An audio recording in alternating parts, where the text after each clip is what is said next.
जरा सोचिए, कोई एक गहरी खाई के बिल्कुल किनारे पर खड़ा हो और बस गिरने ही वाला हो। कुछ ऐसा ही हाल था आज हमारे इंडियन स्टॉक मार्केट का।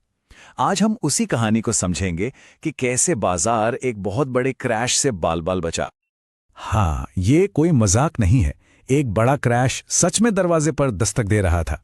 इन्वेस्टर्स की तो जैसे सांसें ही अटकी हुई थीं। लेकिन फिर अचानक कुछ ऐसा हुआ कि पूरा का पूरा सीन ही पलट गया। तो सवाल यही है कि आखिर हुआ क्या? और मजे की बात यह है कि पूरी कहानी घूमती है सिर्फ एक इंसान और उनके कहे हुए कुछ शब्दों के इर्द गिर्द। ऐसे शब्द जिनमें इतनी ताकत थी कि उन्होंने गिरते हुए बाजार को रातों रात संभाल लिया। चलिए इस पूरी दिलचस्प कहानी की तह तक चलते हैं। तो सबसे पहले यह समझना जरूरी है कि उस एक अहम बयान से ठीक पहले बाजार की हालत थी कैसी। और सच कहूं तो हालात काफी नाजुक थे। जरा इस चार्ट पर नजर डालिए। बाजार लगातार दिन ब दिन नीचे जा रहा था। हर रोज बिकवाली का दबाव था और ऐसा लग रहा था जैसे बियर्स मतलब मंदड़िए बाजार को नीचे खींचकर ही मानेंगे। ऐसे में जो बुल्स थे यानी तेजड़िए, उनकी हिम्मत पूरी तरह से पस्त हो चुकी थी। और इसकी एक बहुत बड़ी वजह थी हमारी अपनी एक लोकल समस्या जो सुलझने का नाम ही नहीं ले रही थी। और इसी कंफ्यूजन का फायदा उठाकर बेयर्स बाजार पर अपनी पकड़ मजबूत करते जा रहे थे। और फिर ऐसे माहौल में सबकी नजरें टिक गईं अमेरिका पर, खास तौर पर अमेरिकी फेडरल रिजर्व की मीटिंग और उसके चेयरमैन जेरोम पॉवेल पर। क्या वो बाजार के लिए एक मसीहा साबित होने वाले थे? अच्छा, तो इस मीटिंग के दो हिस्से थे समझने के लिए।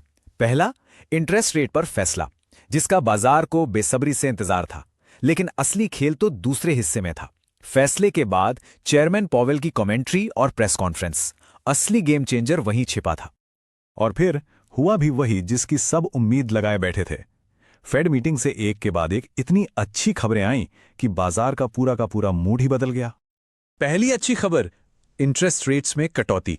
फेड ने 25 बेसिस पॉइंट्स की कटौती कर दी। अब देखिए, मार्केट को यह अंदाजा तो था, ये एक्सपेक्टेड था, लेकिन फिर भी एक पॉजिटिव शुरुआत तो थी ही। लेकिन असली जादूगरी तो पॉवेल की कमेंट्री में थी। उन्होंने एक के बाद एक ऐसे पॉइंट रखे कि बियर्स के पास हमला करने की कोई जगह ही नहीं बची।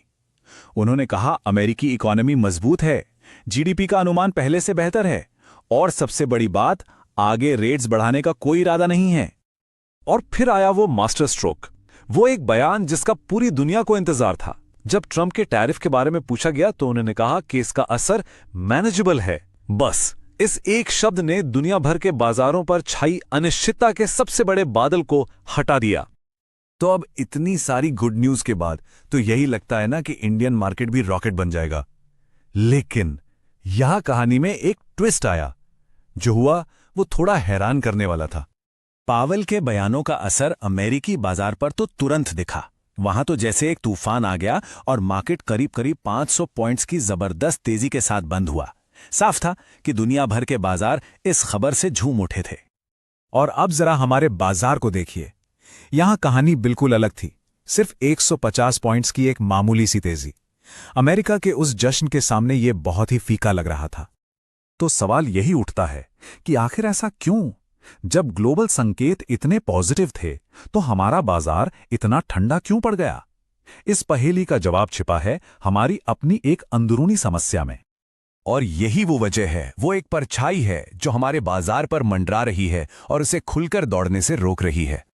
और वो परछाई कुछ और नहीं बल्कि हमारी अपनी एक अनसुलझी ट्रेड डील है।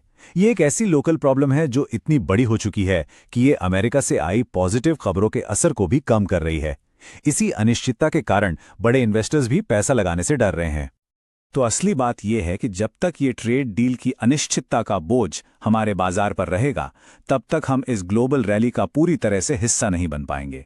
आज तो चलिए पॉवेल ने बाजार को बचा लिया, लेकिन ये सब हमें एक बहुत बड़े सवाल पर लाकर खड़ा कर देता है कि अगर अगली बार ऐसी कोई मुश्किल स्थिति आई और उसे बचाने के लिए कोई ग्लोबल सहारा नहीं हुआ, तो फिर हमारे बाजार का क्या होगा? ये एक ऐसा सवाल है जिसके बारे में हर इन्वेस्टर को सोचना चाहिए।